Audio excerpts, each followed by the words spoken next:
Hello साथीहरू नमस्ते। स्वागत छ हजुरहरूले मेरो च्यानल मिस्टर मिथलेसमा। आज हामी कुरा गर्नेछौँ घर बनाउँदाखेरि अब बीम कलम बनाइसकेपछि स्ल्याब कसरी बनाउने, स्ल्याब कसरी ढलान गर्ने, स्ल्याब ढलान गर्दाखेरि के कुरोमा ध्यान दिनुपर्छ, त्यहाँभित्र डन्डी कतिको हाल्ने, कसरी हाल्ने। यो भिडियो चाहिँ बढी काम लाग्ने भनेको इन्जिनियरिङ स्टुडेन्टहरूदेखि लिएर कन्ट्र्याक्टरहरूसम्मलाई हो र कोही घर बनाउँदै हुनुहुन्छ अथवा घर बनाउन सोचमा हुनुहुन्छ भने उहाँहरूको लागि चाहिँ एकदमै महत्त्वपूर्ण रहेको छ। र भिडियो सुरु गर्नुभन्दा पहिले म के भन्न चाहन्छु भने मेरो च्यानल सब्सक्राइब गरी साथै रहेको बेल आइकनमा क्लिक गरिदिनु होला। तपाईँहरू हेर्न सक्नुहुन्छ मैले यहाँ चाहिँ स्ल्याबको टाइप्सबाट स्टार्ट गरेको छु। स्ल्याब प्रायः जस्तो हामीले बनाउँदाखेरि त्यही 2 टाइप्सको हुन्छ, 1 वे स्ल्याब र 2 वे स्ल्याब। 1 वे स्ल्याब भनेको चाहिँ के हुन्छ भने अनि यो लोड थेग्ने भनेको दुई साइडतिर हुन्छ है। अनि यो 2 वे स्ल्याबमा चाहिँ के हुन्छ, चारैतिर हुन्छ है लोड त्यसको थेग्ने। लोड थेग्ने चाहिँ चारैतिर हुन्छ अनि क्र्याङ्क चाहिँ चारैतिरबाट दिएको हुन्छ। यो साइडतिरबाट पनि दिएको छ, यताबाट पनि, पछाडिबाट पनि, यो साइडतिरबाट पनि दिएको छ। मेन भनेको चाहिँ 1 वे र 2 वे स्ल्याब कसरी छुट्याउनु भनेपछि हैन, LX/LY > 2 भयो भने चाहिँ 1 वे स्ल्याब हुन्छ। अब LX चाहिँ के हो, LX भनेपछि तपाईको लङ्गर साइड भयो है, यो लङ्गर साइड। LY भनेपछि तपाईको सटर साइड भयो। यो लङ्गर साइडलाई हैन सटर साइडले डिभाइड गर्दाखेरि, भाग गर्दाखेरि 2 भन्दा बढी आयो भने चाहिँ त्यो चाहिँ 1 वे स्ल्याब हो है, यो स्ल्याब भयो है। र LX/LY <<2 आयो भने चाहिँ त्यो 2 वे स्ल्याब हो। LX भनेको तपाईको मानौँ यो भयो है, यो LX चाहिँ यो भयो, LY चाहिँ यो भयो है। अनि यो ठुलो साइडलाई चाहिँ सानो साइडले डिभाइड गर्दाखेरि 2 भन्दा चाहिँ कम आयो भने चाहिँ त्यो चाहिँ 2 वे स्ल्याब हो है। मेन हेर्ने भनेको हामीले यो हो। र अब त्यसपछि त हामी अब डिस्कस गर्छौँ स्ल्याबमा चाहिँ डन्डी कसरी लाउने हैन। अब डन्डी लाउनु भन्दा पनि अगाडि म के कुरा गर्न चाहन्छु भने स्ल्याबको चाहिँ थिकनेस कति राख्नुपर्छ। अब हामीले नर्मली यो घर बनाउँदाखेरि स्ल्याबको थिकनेस चाहिँ अब नगरपालिकाले पनि तोक दिएको छ 125 mm को राख्नुपर्छ है। 125 mm भनेपछि तपाईको 5 इन्च भयो है। 5 इन्च अब कुनै कन्डिसनमा चाहिँ 6 इन्च पनि राख्ने गरिन्छ, त्यो चाहिँ छुट्टै कन्डिसन हुन्छ है। अब त्यो त तपाईको थिकनेस भयो स्ल्याबको हैन। नर्मली यो 2 तले 3 तले घर बनाउँदाखेरि चाहिँ 125 mm 5 इन्चीको चाहिँ स्ल्याब राख्दाखेरि चाहिँ हुन्छ, भ्याउँछ त्यसले। अब यहाँ हेर्न सक्नुहुन्छ। अब चाहिँ हामी डन्डीको कुरा गर्छौँ। डन्डीको कुरा गर्दाखेरि चाहिँ हामीले चाहिँ 2 किसिमको 2 डाइरेक्सनमा डन्डी दिनुपर्छ है। 2 डाइरेक्सन भनेपछि एउटा यो डाइरेक्सनमा है, एउटा सपोज एक्स डाइरेक्सनमा भयो अनि एउटा वाइ डाइरेक्सनमा है। अब यो सटर डाइरेक्सनमा चाहिँ डन्डी कस्तो दिने अनि यो लङ्गर डाइरेक्सनमा चाहिँ डन्डी कस्तो दिने। सटर डाइरेक्सनमा चाहिँ हामीले प्राय अब यो नर्मल घर बनाउँदाखेरि हामी चाहिँ 10 mm को दिन्छौँ है। 10 mm भनेपछि 3 सुतको डन्डी दिने गर्छौँ है। र लङ्गर डाइरेक्सनमा चाहिँ हामी 8 mm को डन्डी दिन्छौँ है। 8 mm भनेपछि तपाईँको 2.5 सुतको भयो। सटर डाइरेक्सन 10 mm र लङ्गर डाइरेक्सन 8 mm को दिने गर्छौँ। र यो दुवै साइडमा हामीले 10 mm को पनि युज गर्न सकिन्छ हैन। सटर डाइरेक्सनमा राख्ने बारलाई चाहिँ मेन बार भनिन्छ, लङ्गर डाइरेक्सनमा राख्ने बारलाई चाहिँ डिस्ट्रिब्युसन बार भनिन्छ है। अब यो मेन बार चाहिँ हामीले 10 mm को राख्ने र यो डिस्ट्रिब्युसन बार चाहिँ हामीले चाहिँ यो 8 mm को राख्दा पनि हुन्छ, खासै फरक पर्दैन। अब चाहिँ डन्डी राख्ने पनि यहाँ तरिकाहरू हुन्छ है। अब डन्डी राख्ने कसरी राख्ने भनेपछि हामीले प्राय अहिले चल्ने भनेको तपाईको क्र्याङ्क बार हो, क्र्याङ्क सिस्टम हो अथवा बेन्ड अप बार भनिन्छ यसलाई हैन। क्र्याङ्क भनिन्छ अथवा बेन्ड अप बार पनि भनिन्छ। आजकल प्राय चल्ने भनेको यही हो। तर अब डबल जाली सिस्टम पनि हुन्छ, हाम्रो लोकालिटीमा त्यस्तो पनि कन्स्ट्रक्सन हुन्छ। र डबल जाली सिस्टममा के हुन्छ भने त्यहाँ चाहिँ दुईटा बेफाइदा पनि हुन्छ है। अब बलियो त बलियो नै हुन्छ तर बेफाइदा पनि हुन्छ। बेफाइदा चाहिँ के भनेपछि हाम्रो चाहिँ डन्डी चाहिँ बढी लाग्ने भयो हैन। अब त्यहाँ डन्डीको वेट चाहिँ बढी खाने भयो त्यसले। अनि अर्को चाहिँ के हुन्छ भने स्ल्याब चाहिँ भारी हुने भयो है, गरुङ्गो हुनु भयो। स्ल्याब भनेको यस्तो कुरा हो हैन, हामीले चाहिँ सकेसम्म त्यसको चाहिँ वेट कम गरेर बनाउनु पर्छ, यति हो। अब यो क्र्याङ्क बार चाहिँ अब कसरी लाउने त्यसको पनि नियमहरू छ। तपाईहरु हेर्न सक्नुहुन्छ यहाँबाट साइडबाट चाहिँ क्र्याङ्क गएको छ, यहाँबाट बेन्ड भएको छ, सिधै गएको छ। फेरि अर्को बार चाहिँ तल्लो गएको छ है, फेरि एउटा क्र्याङ्क भयो। अनि यो दुईटा क्र्याङ्कको चाहिँ डिस्टेन्स चाहिँ हामीले नर्मली यो घर बनाउँदाखेरि 6 इन्च, नगरपालिकाले पनि 6 इन्च रेफर गरेको हुन्छ। हामीले पनि 6 इन्चको ग्यापमा हाल्नुपर्छ है, 6 इन्चको ग्यापमा हाल्नुपर्छ। यो दुईटा क्र्याङ्कको ग्याप चाहिँ 6 इन्च अनि यो दुईटा ग्याप चाहिँ 6 इन्च। र यो सानो चाहिँ यो दुईटा बारको चाहिँ फेरि तपाईको 3 इन्चमा हुन्छ के। किनकि हामीले यो दुईटा क्र्याङ्क बारको बिचमा एउटा हाल्यौँ। यो दुईटा क्र्याङ्क बारको डिस्टेन्स चाहिँ हाम्रो स्पेस चाहिँ 6 इन्च भयो अनि बिचमा अर्को बार हाल्दाखेरि चाहिँ यो चाहिँ 3 इन्च भयो। यसै गरी नै पुरै हाम्रो हाल्ने चलन छ र यो डिटेलमा म अटोक्याड ड्रइङबाट हजुरहरूले बुझाउनु छु कसरी क्र्याङ्क बार हाल्ने भनेर। र यो क्र्याङ्क किन हाल्नुपर्छ, यो बेन्ड अफ बार किन हाल्ने यो साइडमा, त्यसको पनि रिजन छ। हामीले माथि लोड स्ल्याबमा चाहिँ लोड आउँछ माथिबाट। अब लोड आउँदाखेरि चाहिँ हामीले यसले थेग्ने भनेको चाहिँ तपाईँको 2 स्ल्याबमा चाहिँ 4 साइडबाट हुन्छ, कर्नरबाट हुन्छ, यताबाट थेग्छ र जति लोड आउँछ त्यति नै यो दुईटा बिमले, सपोज यो बिम भयो होइन, बिमले त्यति नै दुईटा यो बिम मिलेर त्यति नै फोर्स माथि ल्याउने गर्छ। त्यसकारण यहाँ तपाईँको म्याक्सिमम सियर फोर्स डेभलप हुन्छ यता र यता। अनि नेगेटिभ बेन्डिङ मुभमेन्ट पनि यहाँ म्याक्सिमम हुन्छ कि यहाँ चाहिँ पोजिटिभ बेन्डिङ मुभमेन्ट आउँछ, यहाँ चाहिँ तपाईँको नेगेटिभ बेन्डिङ मुभमेन्ट म्याक्सिमम हुन जान्छ। त्यही भएर चाहिँ यहाँ हामीले बेन्ड अफ बार हाल्नुपर्ने हुन्छ ताकि यहाँ फेलुवर नहोस् भनेर। अब यहाँ चाहिँ हेर्न सक्नुहुन्छ है, यहाँबाट डिटेलमा हजुरहरू बुझ्न सक्नुहुनेछ। यहाँ अब हेर्नु चाहिँ एउटा बार चाहिँ सिधै गएको छ है, यहाँबाट सिधै गएको छ, यो चाहिँ तलको भयो है जाली, यो चाहिँ बार चाहिँ तपाईँको तलको भयो सिधै गएको छ है। अब अर्को बार चाहिँ माथिबाट है, यहाँबाट बेन्ड भयो सिधै गयो, फेरि तपाईँको के भयो भने यहाँबाट बेन्ड भएर यहाँ आएको छ है, यहाँ आएर त्यस काटिएको छ बार। अनि फेरि अब यहाँबाट चाहिँ एउटा अर्को टुक्रा चाहिँ यसरी आएर फेरि यहाँ बेन्ड भएर चाहिँ यता गएर फेरि बेन्ड भएर यसरी गएको छ। यसरी नै प्रोभाइड गर्ने हो सबैतिर यो बारहरू, पुरै थ्रु आउट चाहिँ यहाँदेखि लिएर यहाँसम्म चाहिँ हामीले यसरी नै प्रोभाइड गर्नुपर्छ। र यो डाइरेक्सनमा पनि हामीले अब त्यसरी नै प्रोभाइड गर्ने। यो डाइरेक्सनमा पनि अब जस्तै हामीले दुईटा डायमिटरको बार युज गर्दाखेरि, दुईटा डन्डी युज गर्दाखेरि 10 mm र 8 mm को युज गर्दाखेरि चाहिँ हाम्रो यो सटर साइडमा चाहिँ यस्तो हाल्दाखेरि हामीले चाहिँ 10 mm को बार हाल्ने होइन, 10 mm को डन्डी हाल्ने र यो लङ्गर साइडमा चाहिँ डन्डी हाल्दाखेरि चाहिँ 8 mm को हाल्नुपर्छ है।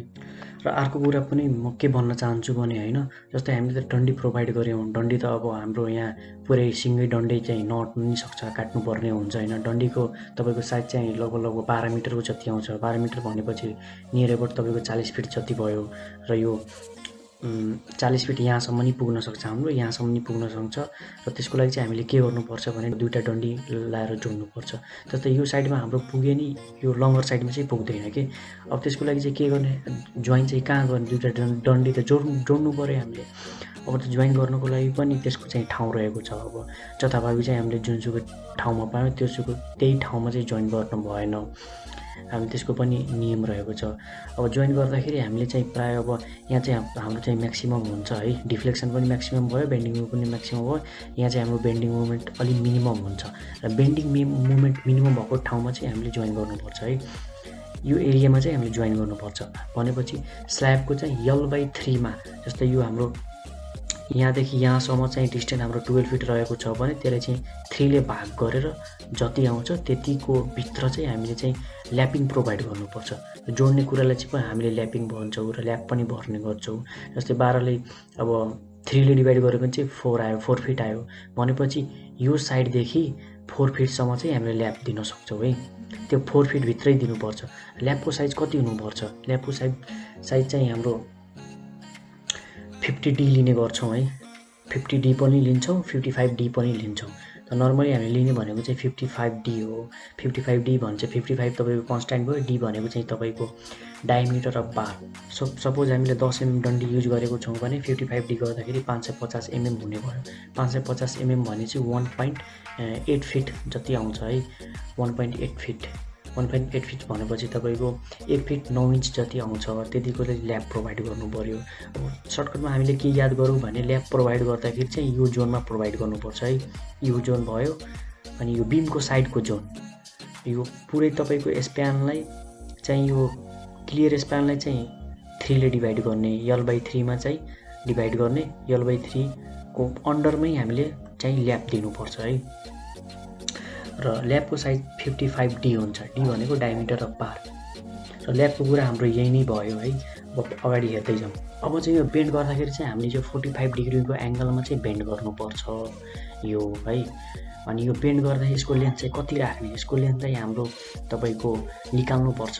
अथवा नर्मली तपाईँले 4 इन्च 5 इन्च 4 इन्च राख्दा नि हुन्छ, 4 इन्च राख्यो भने ठ्याक्कै पुग्छ तपाईँको। अब लेन्थ चाहिँ कसरी निकाल्ने भनेपछि यहाँ सानो एउटा फर्मुला जस्तै रहेको छ। अब यो हाम्रो स्ल्याबको चाहिँ थिकनेस हुने भयो 125 mm। अब 125 mm पुरै थिकनेस हुने भयो, यहाँदेखि लिएर यहाँसम्म तपाईँको चाहिँ 125 mm थिकनेस भयो। अब हामीले सुरुमा चाहिँ यो बेन्डअपको यो चाहिँ लेन्थ निकाल्दाखेरि पहिले चाहिँ हामीले यो डीको भ्यालु निकाल्नुपर्छ। डीको भ्यालु निकाल्दाखेरि पहिला माथिबाट चाहिँ हाम्रो चाहिँ स्ल्याबमा चाहिँ क्लियर कभर चाहिँ कति राख्ने गर्छौँ भने 15 mm है। यो चाहिँ हाम्रो 15 mm हुन्छ है।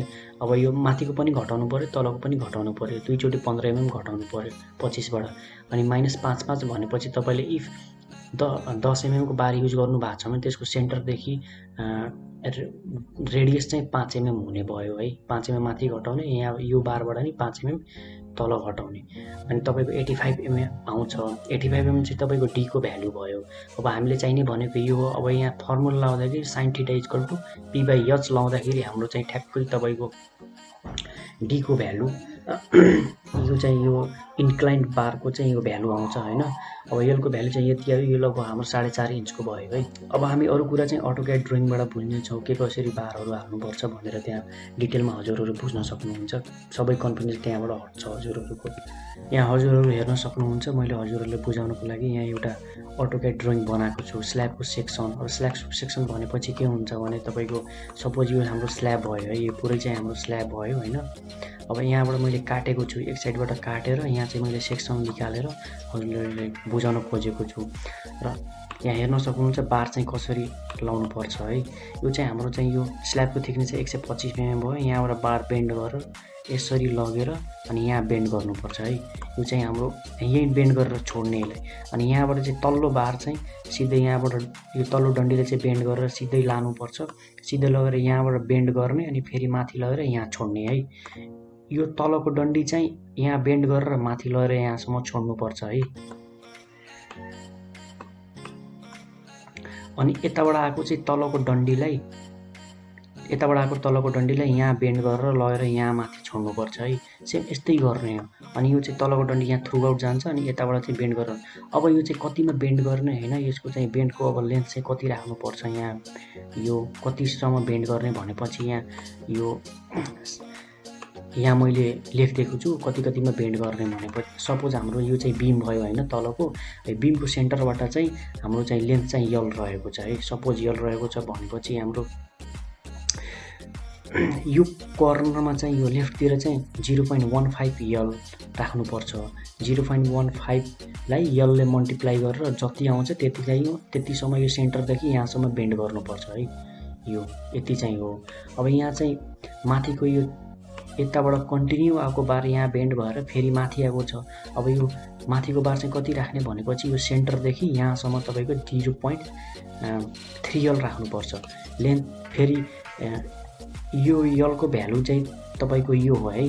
अनि यो पनि तपाईँको यो तल चाहिँ यो चाहिँ यो कतिसम्म बेन्ड गर्ने, यो चाहिँ माथिको चाहिँ थ्रु आउट यहाँसम्म आएको छ है। तलको चाहिँ कतिसम्म बेन्ड गर्ने भनेपछि 0.25 यल।